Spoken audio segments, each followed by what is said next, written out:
It's truly amazing that actually 25 years has passed since we carried out Canada's first islet transplant.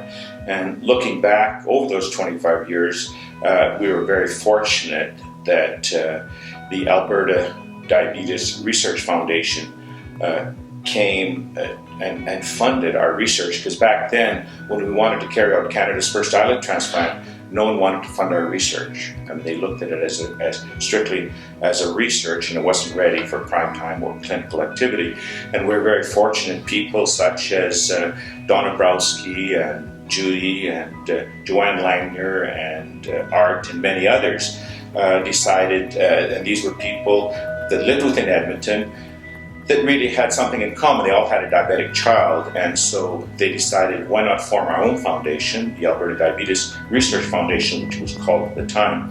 And they decided that all the money they would raise for the islet program would stay in Edmonton. My colleagues, Garth Warnock, Norm Kniedemann, and Eddie Ryan, that we decided we should proceed with the islet transplant. Then from 1989 to 1990, one of the things that we continue to do is we continue to build a team, and many of my colleagues are here today.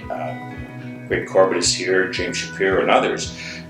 We continue to build a team, and then under the leadership of James Shapiro in 1999, we decided to consider starting to transplant patients using what became known as the Edmonton Protocol. And with the Edmonton Protocol, clinical success improved from 10% to 100% of our patients became insulin independent. What really set the standard worldwide for islet transplantation. Unfortunately, in Canada, there's only 400 pancreases, and there's 6,000 new type 1 diabetics. So if we could get every pancreas, we'd only could transplant maybe 10% of the patients. So the challenge we have now is to develop an unlimited source of tissue. And so the work that's going on with my colleagues in the Alberta Diabetes Institute is either working with stem cells as a possible source, or using what we call xenografts or pig islets that we could transplant into the diabetic patients. If successful, and then we would really solve the islet supply problem, because we'd have an unlimited source. We're very fortunate. You can't solve it. You know a little bit. People have asked, don't you feel threatened that they're going to be smarter than you? Hell, they're all smarter than me.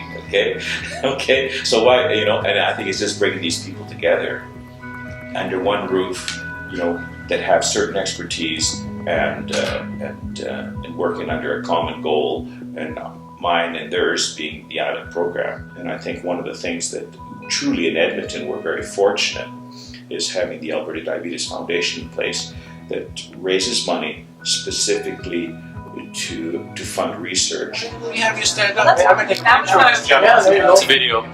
Oh, it's your thing. 10 years. Did you know that? Well, we have to have you as a show and tell. Sure, a gala. How has it changed my life? I guess when you think of diabetes growing up, it affects people around you. It affects families. It affects your friends.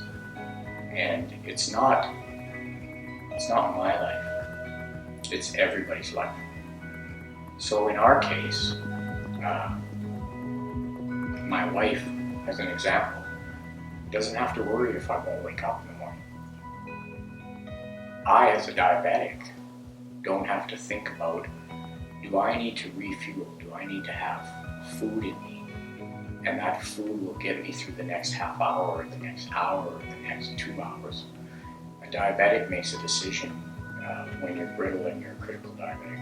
You make a decision roughly every half an hour to an hour, which can be a life-changing decision. Do I have enough gas to run those stairs today?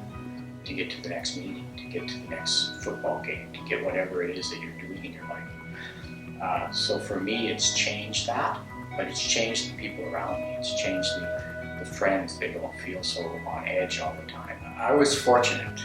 In 2004, I had my first transplant, and I've been insulin-free for 10 years. It's my 10-year anniversary.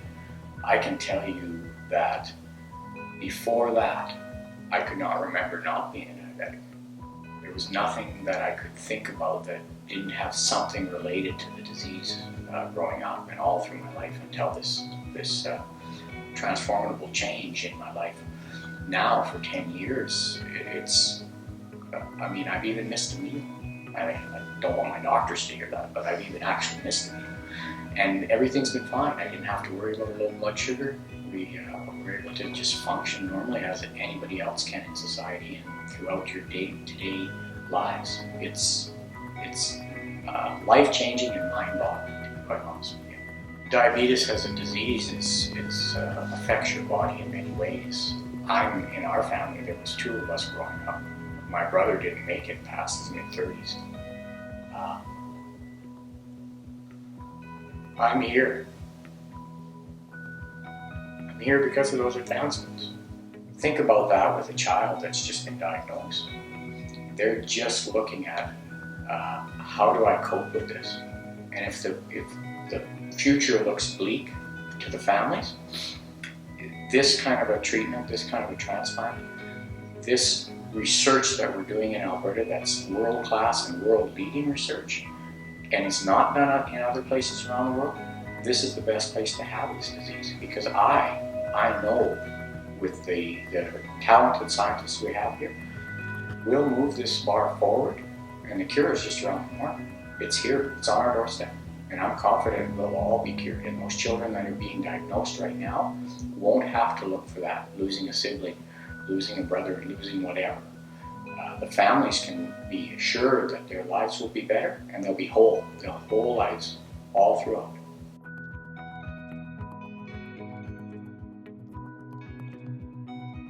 Help us find a cure.